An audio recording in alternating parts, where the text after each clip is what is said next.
Hello, everyone. I am William Jamal Wright. And I'm Hattie. And this is our podcast, HattieJo. What are we doing? Well, we can start today off. First of all, Happy Memorial Day. Happy Memorial Day, everyone. It's definitely a time to reflect on the soldiers that have lost their life protecting our freedoms and fighting for our country. There's definitely a lot of political things going on in our country, and I hope we all remember that. While we may not agree with everything that's being said, or hopefully we still fight for the right for everyone to say it, and have that freedom of belief and freedom of religion, and not have that freedom be attacked. Right. So I think it's kind of the foundation of what our country was founded on, to have those freedoms. And just for me personally, I'm thankful for all those men and women who have given their life to sacrifice for our country. And thank you. It's just, this morning I played basketball, and one of the players I was playing with, he kind of brought us all together at the beginning, and kind of said some words, and said a little short prayer. And it really just, not that I know that I kind of had taken it for granted a little bit of what Memorial Day was for, but just in that moment, I kind of really sat back and was I am blessed to live here in America, and have the freedoms that we do, and it helped me be in the moment and reflect on the liberties that we have, and that sometimes even I take it for granted. And today, and other days, I have some friends that serve in the armed forces, so it just that was on my mind, that I was thinking about just being thankful, because it's not everywhere has the liberties and the freedoms that we have. Yep.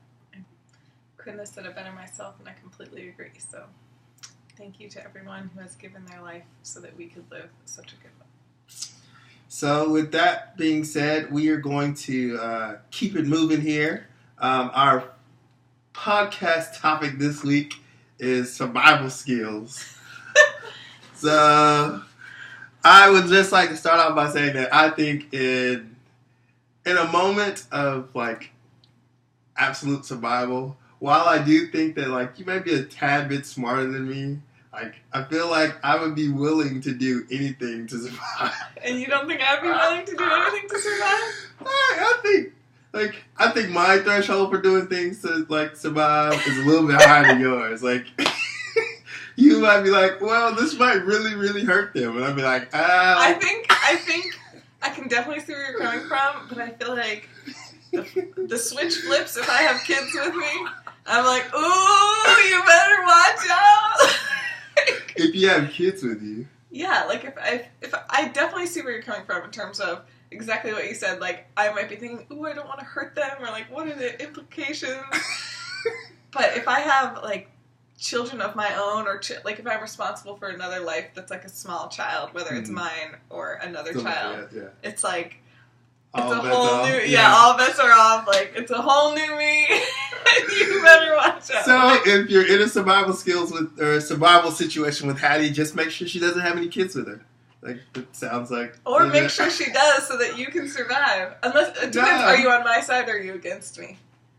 I mean, if you're on my side, then you would want me to have kids with you. Yeah. I'm thinking I'm against you. I don't want you to have kids. But yeah, I've had a lot of terrible dreams where I have to save Jeffrey or save Hunter when I was growing up. So I have some experiences from the nightmares. Some experiences from the nightmares. Well, we we took a cruise in December with your family. So much fun. And we were out at sea, and this was your first cruise, right? Yeah, this is my first cruise. And then I'm just looking out off the ship, and the thought comes to my mind, what would happen, or what would I do if there was just like a huge wave of water coming towards us, and like there's nothing we can do, like we just SOL, like what should you do? Like what's the best course? Yeah, what's the best course of action? So, and we talked about it for a little bit on the cruise because I remember we were at the eating hall, yes. and we were sitting right by the window so we could look out, and we briefly talked about it, and then we decided we should save this for the podcast. Yes. But I think we kind of ran through some options right there, and it was really unfortunate because every option was like, ooh, like, that's not good. You know, like the first thing it's like, well, you don't want to get stuck inside because if it capsizes or if it gets filled with water, then there's the possibility you can't get out, and then you definitely drown. But you don't necessarily want to go on deck because if it's a huge tsunami, you might get washed off the edge. Yeah, and then you're into the ocean. Yeah. So it's like, I'm not really seeing many good options here. Because, like, I don't think there's enough time to get in one of those little lifeboats. And I'm not sure you want to be in a lifeboat. Yeah, even if you get in the lifeboat, like, the whole wave of water is still coming at you. Like, it's gonna hit you. Well, did you see... So, when we were running, did you see those lifeboats that they had? They were like little yellow submarines that were, like, closed off, like a little pill. Oh, yes, I did see that. So, I feel like those may actually survive a tsunami as long as you don't get pushed too deep where the pressure gets too high. Mm. But I feel like those things could... Like, because they're encapsulated completely... I don't know how watertight they are. Because if they're not watertight... Yeah, you're SOL. Yeah, but if they are, you could at least, get pushed down 30 or 40 feet of water. Like, your ears might pop. Like, you would have some pain, like a lot of pain and some injuries, but, it's filled with water and it'd eventually float back up, is what I hope. I don't know. These are thoughts I thought while running on the track. So we're taking those out. Lifeboats. Okay, yeah, because definitely, because it's not going to be enough time for everyone to get there. Right. And in that case of scenario, I mean, regardless of everyone, there's not enough time for you to get there. Yes. Like, depending on where you are. If you're, running the track, maybe. But if you're running the track, you probably can't see that a tsunami is coming. Yeah, but anywhere else on the boat, like, even from the track, to get onto one of those lifeboat things, it would take a while and it would be difficult because you have to climb over, you have to open the thing, you have to get in, you have to disattach it, and if you're not personnel, you don't necessarily know how to do all those things. Yeah, and if you get on one of those things and it's still attached to the boat, you would be screwed. Right, because if the boat's going down, you're going down. So, my first, thought was that, I would, if I saw the wave coming, I would go down to my room and try... Down to your room? Yes. I feel like... Have you ever seen Titanic and the scene where the people are stuck in their rooms and they just drown? And they know it. There's nothing they can do and they just drown. Well... I would never do that.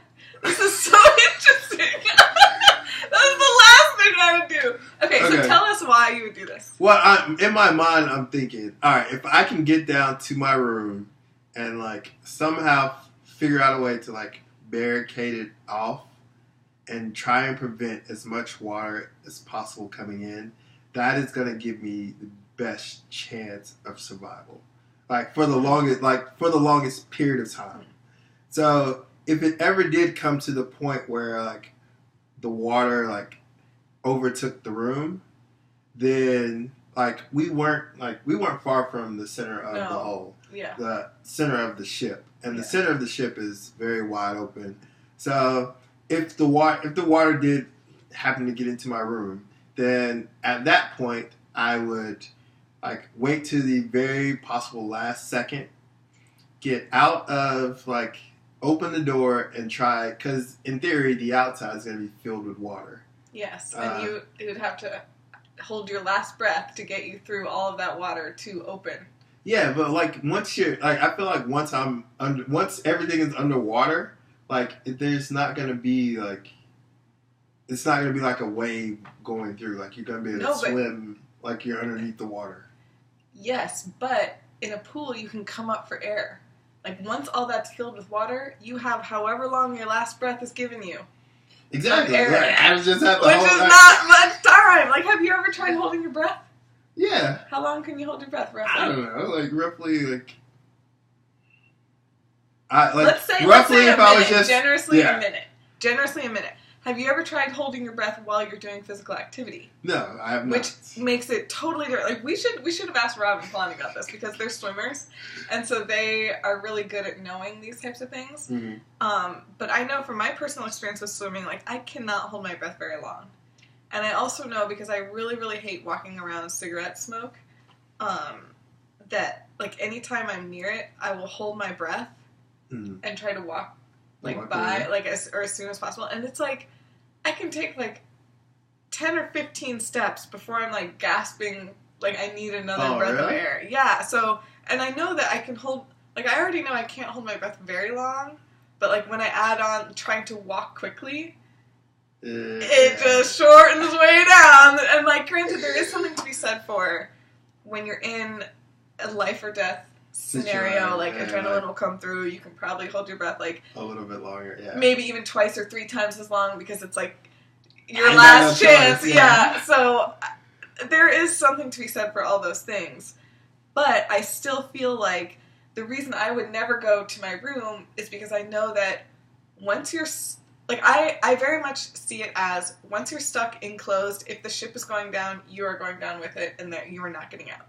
Just because there's going to be too many other people. Water resistance is really hard. Like, this is what they say, like, if you ever go over into water in your car, like, one of the first things you want to do is roll down the windows. And this is a problem with the electronic windows, because once, like, you might not think to do it at first because you're like, oh, my car's watertight, like, we're diving down. But once you've gone down not very far, the water pressure is too high, you can't open the door. And then you can't get out. And so, like, one of the first things you want to do is roll down the window, which is counterintuitive because that lets water in. Yeah. But at least that's a way for you to get out of the vehicle, as opposed to being stuck in the vehicle. So I just have that concept going through my head of, like, oh my god, I'm going to be stuck in the vehicle. Or, you know, even if it's to the point where water isn't fully to the roof, it's, like, at your knees or even below. Like, sloshing through that is so much harder, and, like, the boat's probably not upright, you know, like, there's just going to be all sorts of chaos. Engineer brainer. I don't know. People that have been, like, that are trained in, you know, the Naval Academy or have all this stuff, like, weigh in, let us know what we should do, because so, like, my second option would have been, as the wave is getting there, just jump off the ship into the water and try and, like, swim underneath the wave to the other side and just, like, float. And again, we should like splice this with Rob talking to us one time, because Rob almost got caught in a riptide in Hawaii. Oh, really? Swimming, and so we'll have to ask him. And I'm not a very good storyteller, but my impression of the situation was he tried to do a similar thing with a big wave. But then, like, got sucked out. So, like, I'm also not 100% clear on what a riptide is, but my understanding is it's a really fast current that heads out to sea as opposed to from sea to shore. And so if you get stuck in one of those, it's really bad because you're just getting washed away. Yeah. And it's very hard to swim against the current. Anyhow, Rob, this is why calm, cool, collected Rob gets in those situations and how he avoids them, because that would be terrifying. He was able to get out. Yeah, but I think the thing is, like, with the tsunami that's big enough to cause a potential issue for the boat, that wave is going to be 300 feet high. You know what I mean? Like, it's going to take, like, you're going to I don't know if someone can swim under that. You know what I mean? Like, maybe it would work, but again, the whole holding your breath long enough. Yeah, and, like, and, like, to get back to the surface, and it gets dark down there, do you know which way is up? You know what I mean? Like, what? So, have you ever been under a whole bunch of water?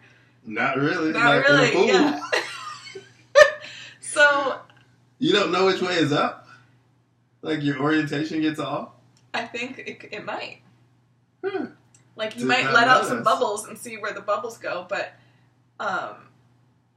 like, you know how when we went snorkeling, you could see down a ways? Yes. But when you're out on a boat and you look down, it's not like you can see because it's so deep. So I just have this conception that once you're down at a certain level of deepness, it's really dark. Oh, it's definitely really dark. But... Right. So I don't know if you're, like, trying to swim and the wave is crashing you around. Like, I could see someone losing orientation. But I also see your point of...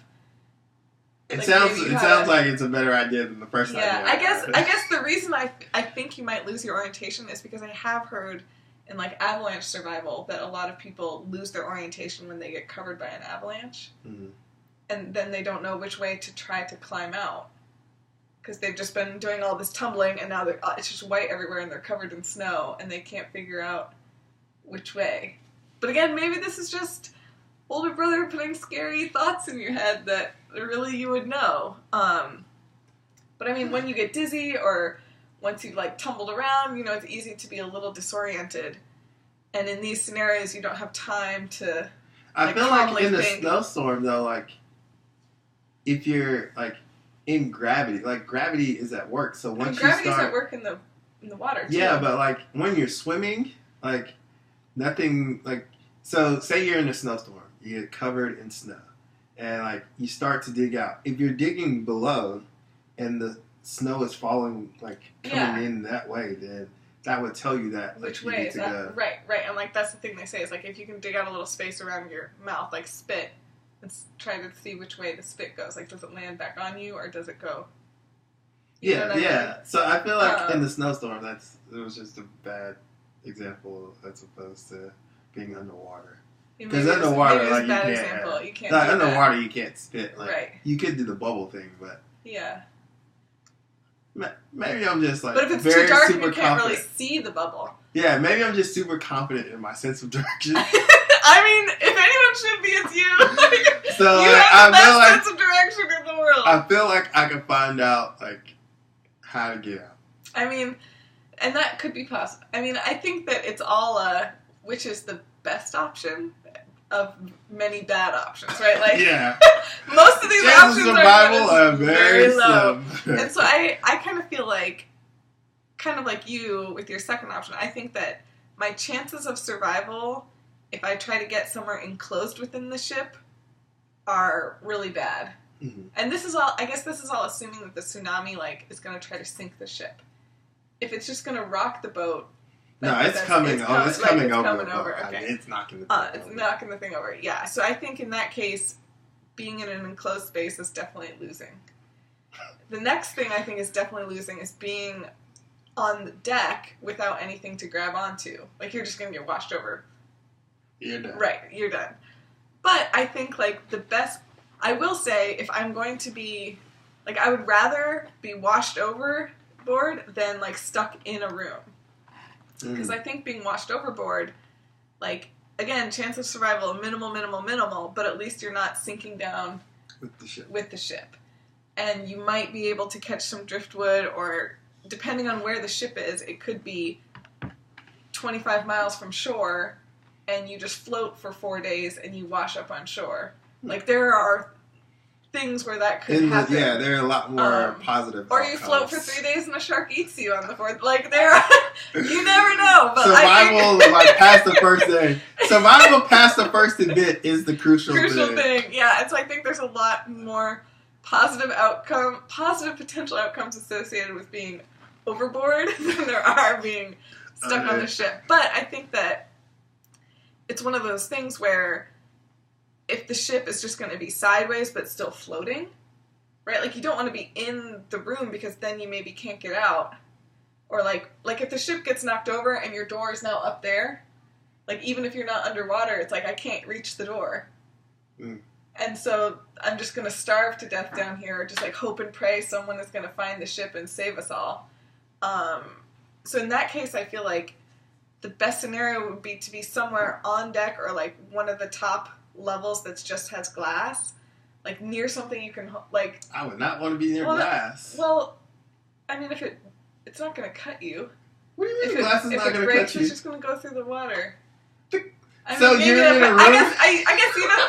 I was just saying. I was just thinking about like more on some of the top decks, like near something you could hold on to or like strap yourself to that you could somehow easily unstrap, because you don't want to strap yourself again to a sinking ship. But if it's just going to be knocked over, it is better to be on something that's still floating than to be washed away. Yes. So it's like if you could strap yourself to something that, like, if you realize, oh, it is sinking, you can easily get out of, and you're not enclosed in a space. But again, like, where are you going to find this? Like, oh, a tsunami's coming. Let me fashion together all these towels and, like, let me strap it. You know what I mean? Like, there isn't a whole lot of time for some of these things. So what choice would you choose? I would definitely I would not choose to go in any room or any closed thing. So I would probably choose, like, you know how there were, those big kind of, when you were on one of the decks where you could lay out, there was a pool or whatever, there were, like, columns? Yes. I would try to be, like, by or near some columns or something that I could try to hold on to. Like, granted, if a tsunami is coming, that's going to overcome my strength. But, like, depending on where the wave is in regards to me, there might be a chance. Like, there might be a chance that I can hold on to something or, like, stay attached to the ship in some way with enough time to figure out, is it sinking and I should let go, or... Yeah, it would be panic-inducing. Terrifying. So that was our first scenario. So what would you do? Let us know. Yeah, if you were ever on a sinking ship or not a sinking ship, but a cruise ship with a tsunami coming, think of Adrift, the new movie that's coming out, which I'm sure everybody has seen the commercials for. Tell us what you would do. So, second survival case. First of all, I am a huge fan. Wait, before we move on, I just want to say that many of my thoughts and imaginations about the sinking ship come from the movie Titanic. So, thank you very much, Titanic, for implanting in me a conception of some expectations, which may or may not be right, you know?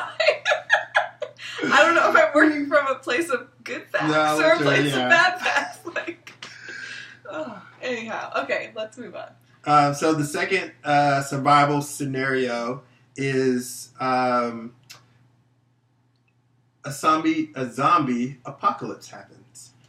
So think of Walking Dead. One of his favorite shows. Or Fear of the Walking Dead. Just zombie shows. I'm a huge fan of, like, vampires and, like, The Living Dead. So if a zombie apocalypse were to happen, what would be your course of action? I think my first course of action would be to try to arm myself as best I can. Because, and again, I'm just informed from shows like The Walking Dead, but I feel like in a zombie apocalypse, things become scarce and you're going to have to fight for resources. Yes. Or your life against a zombie, right? So, like, if it's like, we found out today, like, we got the emergency text on our phone, like, zombie outbreak, like, West Durham or wherever, like... West Durham. Like, I think the very first thing I would do would be to try to arm myself with stuff I have around here. So, I would imagine that you would get that little thing you have. Well, the bedpost thing. Yes. So he's got this old bedpost that's huge. It's like a baseball bat, and it has this huge nail at the end. So I feel like that would be a good battering ram of some kind. And there's really not much else. So I was thinking about this earlier, I'd probably get a tennis racket. Because tennis rackets can be very hard. Like, if you get hit with the side of the racket, like, that can incapacitate someone, and, like, it will hurt someone. And it's the next best thing to, like, a baseball bat. Yes. But it's light. So for someone like me, it's even better because I am more agile with it than a big, heavy thing. Plus, it has that nice little hole so I could, attach it to a belt or something and, like, carry it without, like, it doesn't have to be carried by my hand. Yes. So I think for someone like me, that would be good. I'd also probably grab some knives, some of our cooking knives. Like, I'd try to make a little belt real quick of, like, some type of something like get Tool, a backpack, fill it with zombie tools. tool Yeah, like get a backpack, like fill it with stuff that would be useful. Like things like a water bottle and like some type of like bowl or something if we need to like catch rainwater or something. Like some plastic bags, like trash bags and stuff. Like I would try to gear up on things like that, and like my rain boots, like because I can run in those, but they're like really tough. And then if it gets cold and we're freezing and stuck outside, my feet aren't gonna freeze because you know my feet get cold. A zombie apocalypse is coming. Hattie's feet. She's worried about her feet getting cold, ladies and gentlemen. I'm imagining myself in the torrential North Carolina downpour in the middle of February because we've survived from June to February and it's cold and it snowed because it snowed 3 times this year. Like, I'm not getting frostbite, okay? Like, I'm a survivor. I'm not getting frostbite. So anyhow, I think that the first thing I would do would be to try to arm myself. So would you agree that the arming yourself is like... I mean, that's definitely up there. The very first thing I would do, like the absolute very first thing I would do is get together as many people I know I can trust as possible. Like, because first of all, gas... You wouldn't arm yourself first? Nah. Like, see, I would try to do that first and then... Because that'll only take 10, 20, 30 minutes and then try to get together with people. Like, I would definitely try and, like, get myself to people that I know and people that I could trust. So, like, Rob, Patrick, Tyler. Like, I'm coming so you would hop in the car and get going. Yeah, I would hop in the car, get going, and get to people that I know I can trust. And I think that's a good point, too, because things like gas... Yes. Like... sometimes it can be good to be like, oh, I have a reserve stash. But on the other hand, it's a expendable resource that isn't going to come back. Yes. So it's like, use it while you have it. Like, it's like a get out of jail free card. Like, no need to hoard those things. Like, use it to get yourself in a better scenario. Yes. And if I do like your idea, because if there's anything we've learned from these shows, it's that being alone is like pathway to death. Like, you gotta be... No, I would say, yeah, it's not like being, like, you either want to be alone...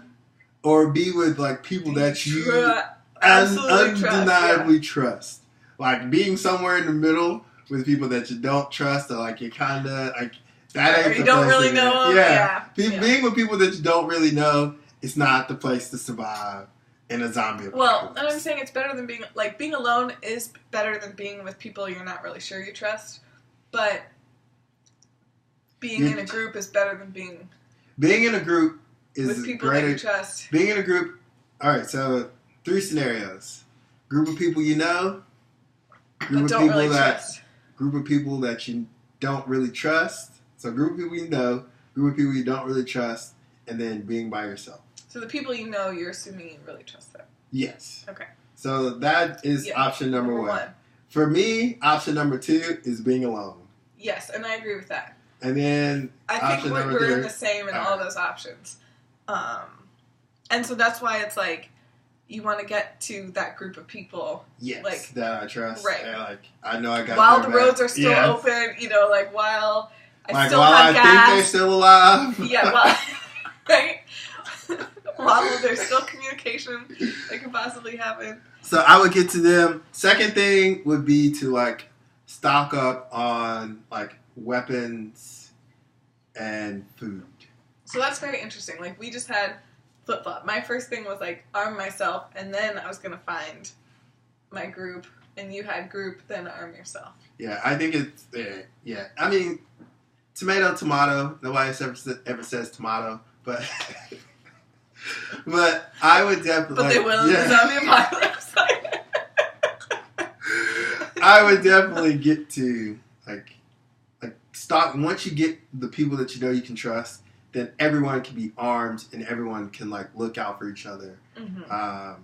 And also like my friends are a lot better at using guns than like I am. So yeah, we don't have any guns. So if we have to, so something I don't know. Right, but so if we went, because I would say that would be the one disadvantage I feel like we have right now is that we don't have any guns. Yes. Not necessarily I think it's a disadvantage towards other like humans, but also towards zombies, right? Like if I have to use my tennis racket the zombie has to be pretty close. Yes. And that's not something I'm really gonna look forward to. Like, the further I can keep the zombies, the better. And the farther away I can eliminate them, the better. So if I could eliminate them without having to be tennis length away, would be good. And then I think for me, like, the last things I would do after finding, like, my friends, stocking up on food and, like, weaponry. So how would you go about doing that, like, stocking up on weaponry and food? Right? Because, like, I'm thinking it's going to be a little bit harder than, we're just going to stock up on food and weaponry.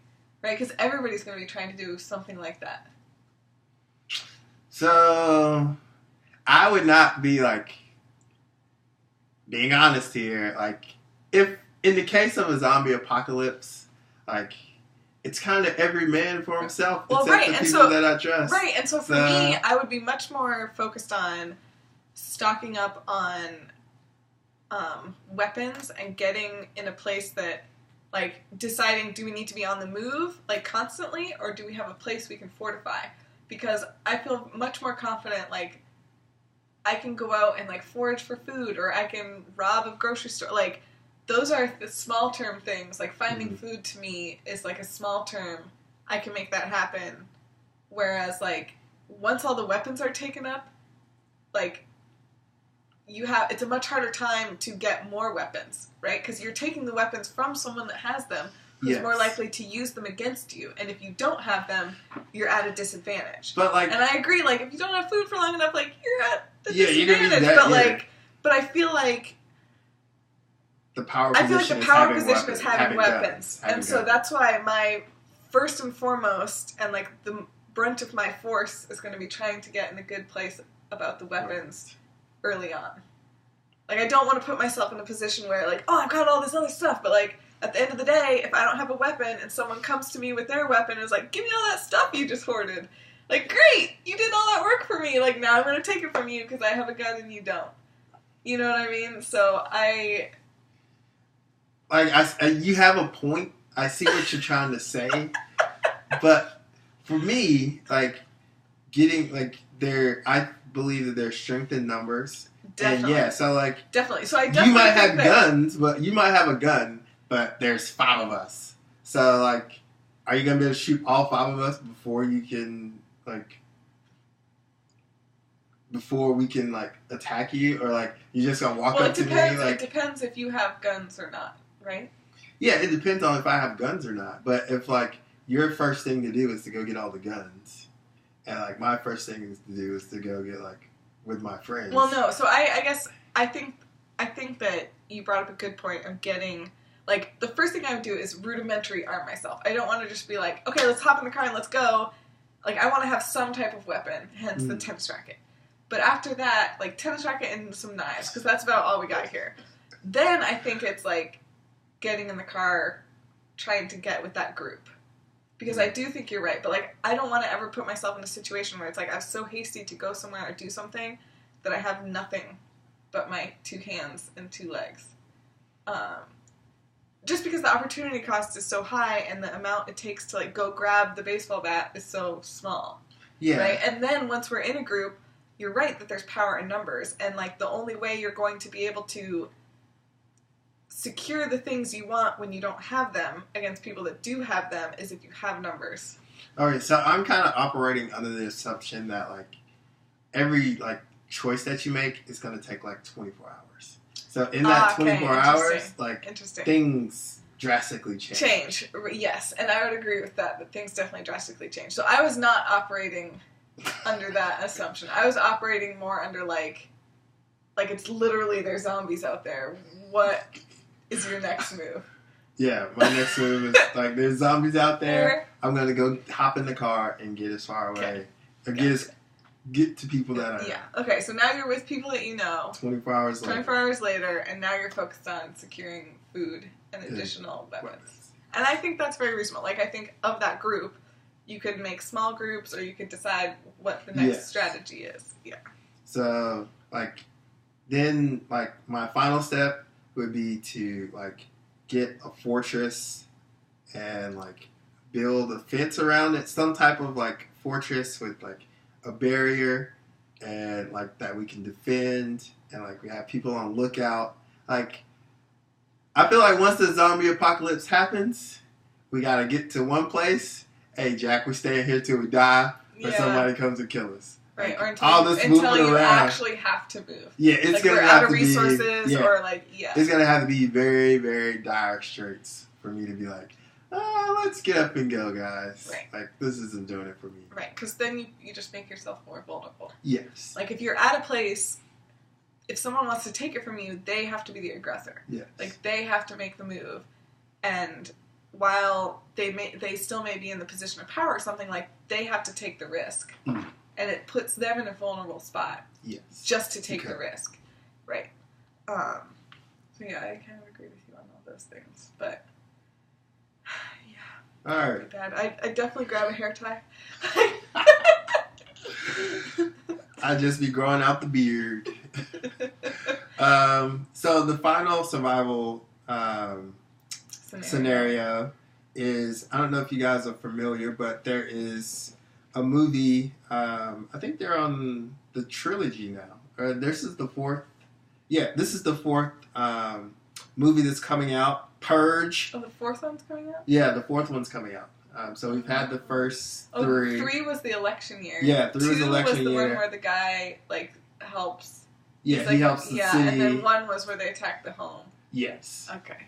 So the fourth one is coming out. I've met my quota of scary movies just from the Purge. So the first Purge is coming out this summer.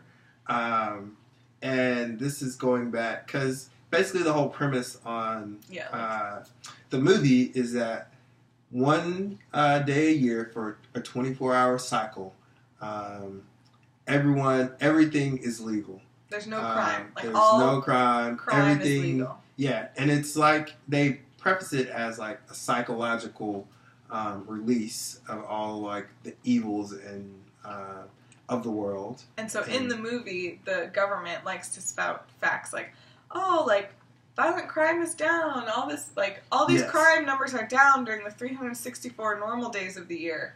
Yes. Because we have the Purge. Yes. And it turns out to be a huge governmental conspiracy to get rid of like all of the poor people. So the government sends in soldiers and trained armed forces into the slums and the ghettos, and they literally just systematically kill people, and that helps the government's bottom line because they're not having to support. And a lot of those people, I'm not saying it's all, but many of them commit crimes, so like it makes sense why the crime stats are down, you know. So that's the way it was prefaced. And so did the government really do that? Yeah. Which movie did we find that out in? Election year. Ah, yeah, you're right. Yeah. You're right. So the last so if you happen to have 24 hours of purging, what would you do? Be nice to everybody during the 364 days of the year. I mean, I feel like from what we watched, I felt like it was not a common scenario that the people that participated in the Purge would target like a normal house. Like it still could happen, so I think I would invest in trying to barricade my house as best as possible and arm myself. But I don't have any particular crimes that I like feel like I would commit, or like, because that's just putting yourself in a vulnerable position. Yes. So I very much feel like I would spend my Purge trying to protect myself as best as possible, which includes barricading my house and securing weapons and being on the alert that day, but staying in my home. Like, I don't think I would be... Would you invite people over to your house? I would only invite people over to my house if it was that zombie apocalypse group. You know, like, I would only invite people over that I truly, truly trusted and, like, like my ride or dies. Those are the only people I'm inviting over. So... Why is that so funny? Well, you just said like you spent like 364 days like being nice to people, but yet like on this one day, like you don't think that like that you being nice to people would like give them the benefit of the doubt. That would give them the benefit of the doubt to like be like, say you were in a safer place. I can be than nice your to neighbors. people on the street, but like that doesn't mean like they're not the crazy person that likes to hunt random people. You know what I mean? Like I'll be like. Yeah, I mean, in the first Purge, like I'm not their gonna be neighbors making, turned on them. Yeah, I'm not going to be making enemies by any means, but I don't think that makes me safe. From Right, because it also maybe all my neighbors have no intent on killing me, but it's someone from the next town over, or like not that I would be inviting those random people over, but yeah, I don't think I would invite anybody over. The less number of people you trust, the less likely it is you'll be killed by them. Yeah. So what would you do? So I'm not gonna lie, like the first couple like purges, I would definitely like go out and probably get like a group of people and go out and actually purge. So you would kill people? Yeah, just to see what it was like. It's legal. Like, why not? Who is fair to kill? Like, just go kill some. Like, it's legal. Like, that's the point of the purge, is that it's legal. No, I get that, but that's what I'm saying. Like, I don't have any I wouldn't even want to like go rob somewhere just because like I don't need to, even though that's legal. So like to me, unless someone is trying to, this goes back to what you said at the beginning of our podcast. Unless someone's trying to kill me, why would I kill them? Like no one deserves that. No, they don't deserve it. It's just. Like, there are other people out on the purge, like, right. trying to kill. Yes. So like, if I kill some of them, or would you kill, like, a homeless person? No, I wouldn't, like, I feel like they're going to be... That's where I'm like, you would go out and kill a poor homeless person? So there is a certain population of people who are going to be out, like, trying to kill people, purging. And it would be great to get rid of them, so you're going to purge the purgers. I'm going to get a group of people. Yeah, I'm going to get a group of people. I would feel like... They don't necessarily have to be ride or die, but these are people that like can be at that next level. I trust these people. Yeah. And if they are that like really wanting to purge, chances are in a group they'll feel more power to purge other people than to turn on the group. Yeah. You know what I mean? So like I see why your trust threshold could go down a little bit, because in the group dynamic they're probably not going to be like turning on the group, because then they lose their power. Yeah. And then also if you turn on the group, then what's stopping the group? Right. Nothing. Yeah, exactly. That's a bad strategy. Yeah. So what? Yeah. Right. So anyone that truly wants to like go for the thrill of the purge is going to realize it's a good strategy to have a group. Yes. So you don't have to feel as scared of like someone in your group turning on you. Yeah. This is definitely a situation where it's good to be with people like like. Yeah. So, this is something I would probably do in like my early 20s. Like, just go out and purge a little bit. Like, see what it feels like. Survival of the fittest. If I don't make it back, I must not be that fit. True that. Okay. So like once I'm like done purging. So how would you purge? Like, would you prepare by buying some weapons? Or I would definitely like buy weapons. Would you like plan anything out in advance other than procuring weapons? No, I wouldn't like. Or maybe the most like plan I would do is like surrounding like a group of other purgers in like an alley or something, or like have some cars like fall off a roof and like entrap them and just like. So you're there for like the random violence. You're not for the premeditated. No. I have a purpose. No, there would be nobody. I'd be like, oh, I need to kill. I need to go out and kill X, Y, and Z. You're just there for the random chaos. Now, if somebody was like brutally like mean to me during the 364, right? All bets are off. And you happen to run into them. Okay. Sucks for them. Yeah. Okay.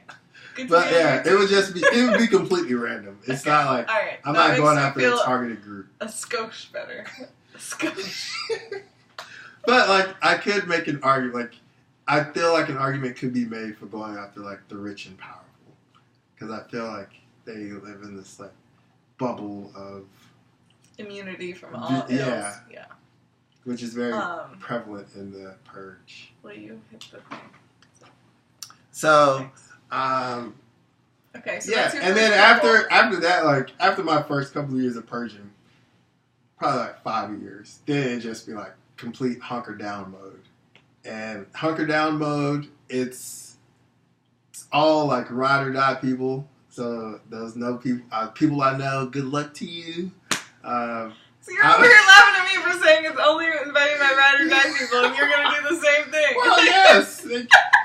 But like, but your whole rationale was that like I would be nice to everyone, and then to like I would still give be myself the best chance. And I'm pretty sure there's some people out there that probably don't like me, so they wouldn't like.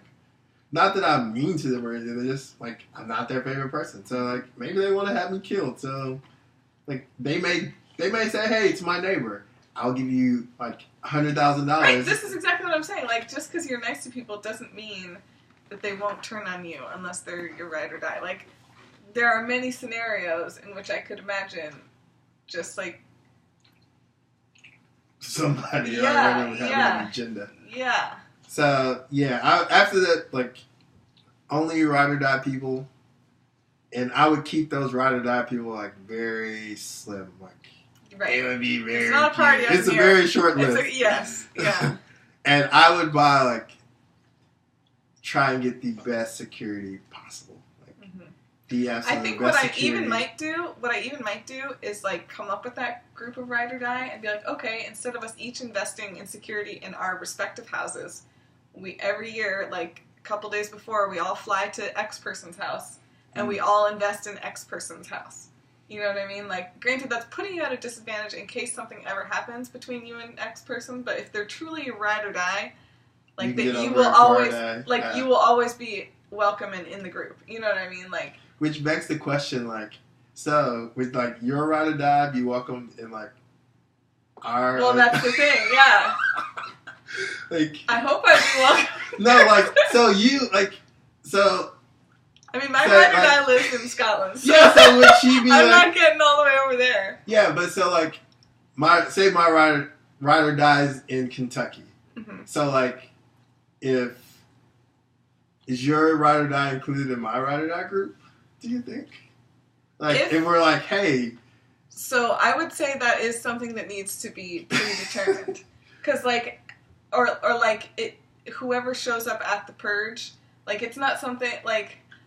I'm having a hard time articulating this, but so for instance, if Jen were already here, and the plan originally was like, Jen, we're going to X place in Kentucky or wherever, like William and I, and you can come with us.